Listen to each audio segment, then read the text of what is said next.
Welcome to English Podcast Zone USA, the podcast that will take your English from okay to good and from good to great. I am Marco, your host for this show. Today's episode is for intermediate lessons. The name of the story is The King's New Clothes. Once upon a time, there was a king who was obsessed with his appearance. Rather than worrying about the finances of his kingdom or training his soldiers for war, he instead spent hours dreaming about clothes. He spent all the kingdom's spare income on new clothes, and his wardrobe was so big that it was practically another country in itself. He never visited the theater or went hunting, except to show off a new outfit.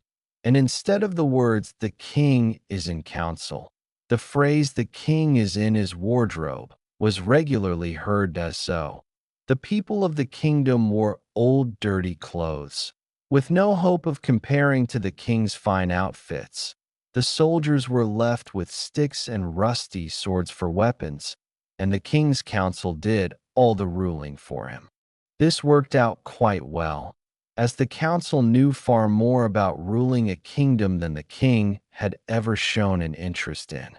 Things ran smoothly, more or less, until one dark day, a pair of brothers came to the castle, claiming to be skillful weavers. In fact, these men were no weavers, but tricksters. However, as soon as the king heard that there were weavers in the castle, he demanded to see them. "My dear king," said the first brother, "we have traveled through the whole country, and we have heard all sorts of stories about your fantastic outfits." "You have?" said the king, satisfied that his efforts were being seen.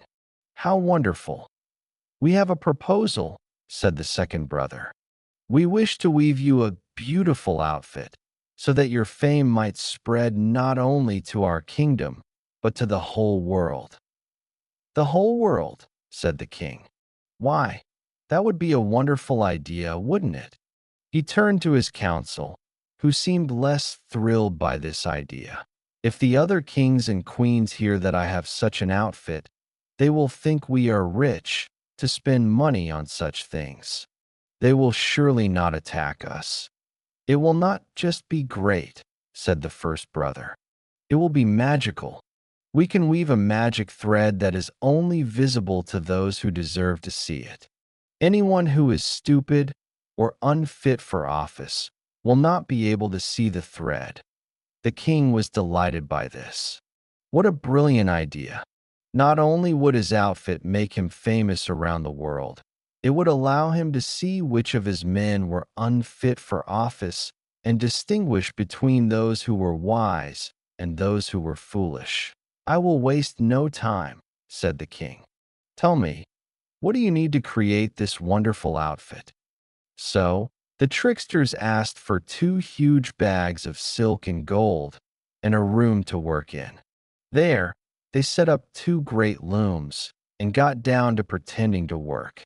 They did not put any silk or gold into the looms, instead hiding it in their own bags. But they moved their hands through the air as if they were preparing the looms. Then, they worked the machines, making a great deal of noise and capturing much of the castle's attention. Even though the looms were quite emptied a few days later, the king wished to know how the 2 weavers were getting on. He had been inspired by his morning visit to his wardrobe. Amongst the rows of beautiful clothes, he found one outfit which was being eaten by moths. Furious, the king declared that all moths in the kingdom must be killed, and that anyone who failed to kill a moth would face death themselves. After calming down, the king realized that there might not just be moths in his wardrobe, but moths in his council as well, men who seemed good and wise, but in reality were eating away at the kingdom. So, what better time to send his council to view the outfit in progress? The weaver's magic thread would soon tell if his men were unfit for office. First, he sent his minister to check up on the weavers. The minister walked in confidently, sure that he would see the cloth without difficulty. However, he immediately found himself standing in front of an empty loom, with the two weavers working away on the other side. My God, thought the minister, can it be that I am stupid? No, but in that case, I must be unfit for office. Dear minister, cried the brothers, pausing their work, thank you for coming and checking on us. Come closer, so you can see the cloth better. The minister walked forward, pretending to stare at the cloth. Tell us, do you like this design? And what about these colors? They spoke for a long time about the details of the cloth, making up technical names for things and asking what the minister thought.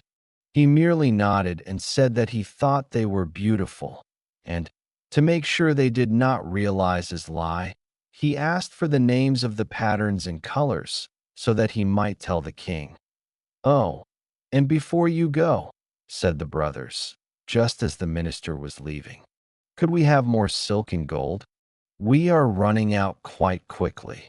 So the minister gave the message to the king, who gave more silk and gold to the tricksters, which went straight into their own bags. Satisfied that his minister was fit for office, the king sent an advisor to check a few days later.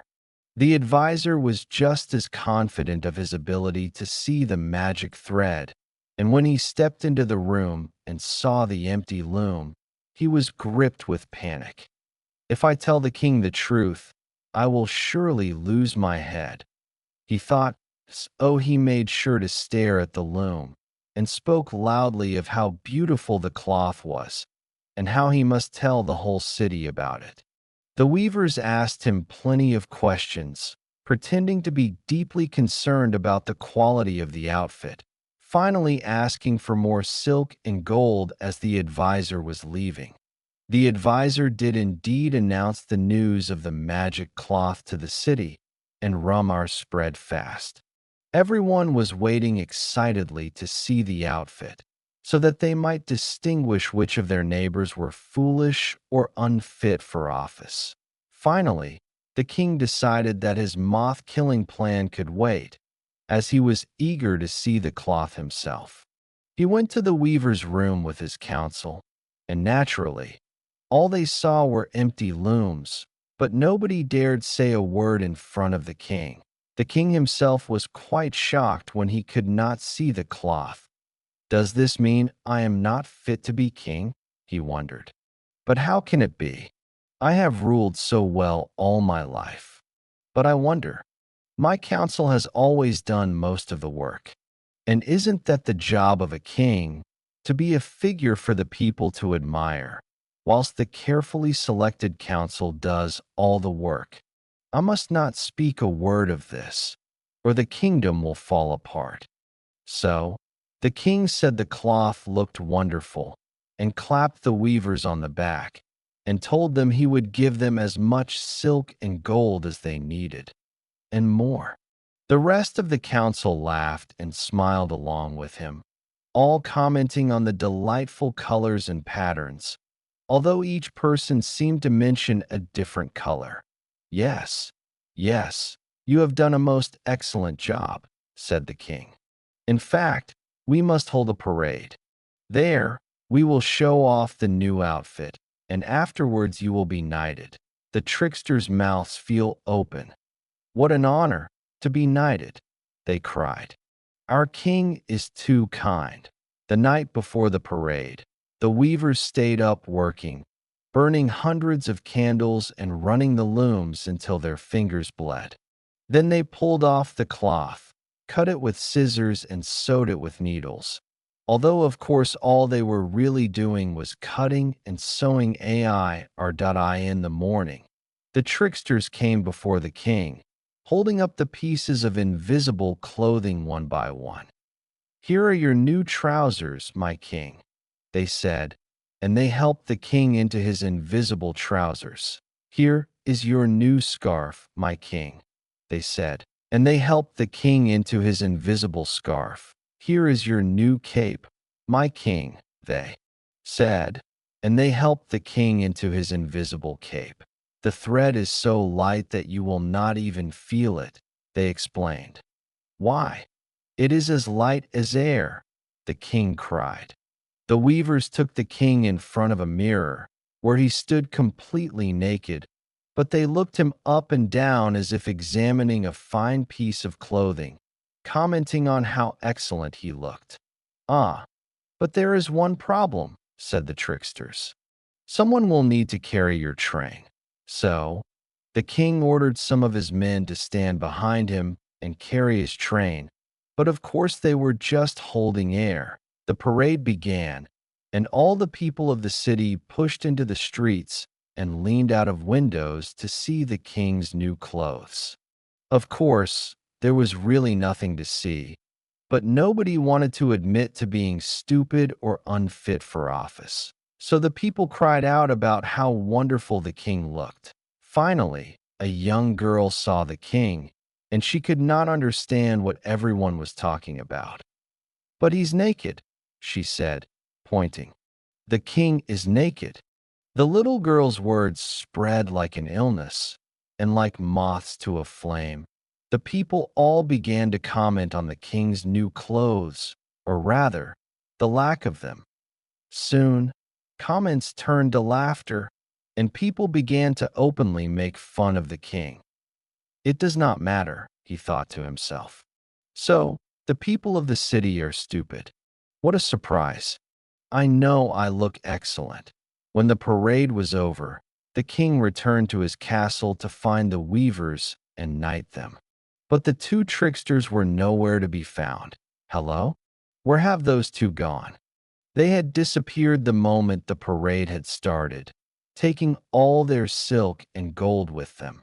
And so, the king stood, naked, in the middle of his castle, never having felt so stupid in his life.